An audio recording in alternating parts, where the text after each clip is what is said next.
Vous avez choisi d'apporter le coffre à outils et le portefeuille de cartes. Les autres vous attendent sur le pont et vous pouvez distinguer leurs silhouettes sous les pâles rayons de la lune. Raimi, long et décharné, Oakley, grand et costaud, et Lotz, petit et grassouillet. La chaloupe pend déjà au-dessus du vide et vous activez la manœuvre pour la mettre à l'eau, silencieux comme un voleur préparant un coup nocturne. Le son aigre d'une bombarde accompagnant les chants repris en chœur monte des chambrées en contrebas. Vous laissez glisser le long des filins et prenant appui contre la coque, vous éloignez la chaloupe du vaisseau. Vous ramez en silence, la silhouette massive de la belle dame s'éloigne peu à peu. Le ciel est étoilé et vous avancez sur une mer étale scintillant sous la lune. Le vent est tombé et seul le clapotis des rames fendant l'eau vient troubler le silence nocturne.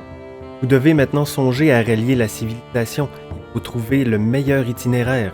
La route vers l'ouest est la plus directe pour Port-Léchand, mais elle traverse une région où les tempêtes sont monnaie courante et votre embarcation ne résisterait pas à un coup de grain.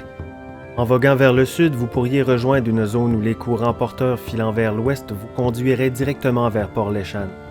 L'inconvénient est que votre ravitaillement ne durera peut-être pas jusqu'à là. L'autre option consiste à longer les archipels d'îles en mettant le cap vers l'ouest, mais vous courez le risque de vous heurter à certaines tribus hostiles.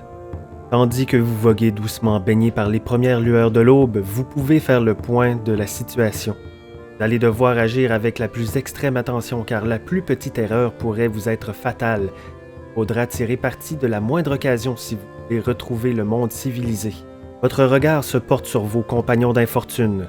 Raimi se tient un peu à l'écart. Ce grand gaillard déguergandé, aux joues creuses, n'a rien d'un bout en train, toujours à prévoir le pire. Malgré cela, vous appréciez sa compagnie, car il est franc et facile à vivre. Oakley est tout son contraire, bedonnant et jovial, mais il se montre parfois d'humeur un peu vive et il pourrait vous disputer le commandement si vous n'êtes pas à la hauteur. Quoi qu'il en soit, vous avez vécu assez de moments pénibles avec lui pour savoir qu'on peut compter sur lui.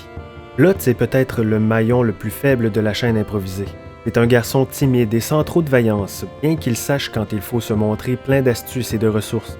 Voyant que vous les observez, tous trois se tournent vers vous et Oakley prend la parole. « Alors, demande-t-il, vers où mettons-nous le cap? » Consultez la carte Siconte pour connaître le meilleur moyen de rejoindre Port-Léchand, votre destination. Allez-vous prendre vers l'ouest par la voie la plus rapide? Passer par les îles en longeant l'archipel des Brumes, si vous choisissez de faire cap vers le sud pour retrouver les grands voies maritimes. Le choix est vôtre, mesdames et messieurs. Le lien est dans les commentaires. N'oubliez pas les informations qu'on a eues un peu plus tôt et on se voit dans 3 jours.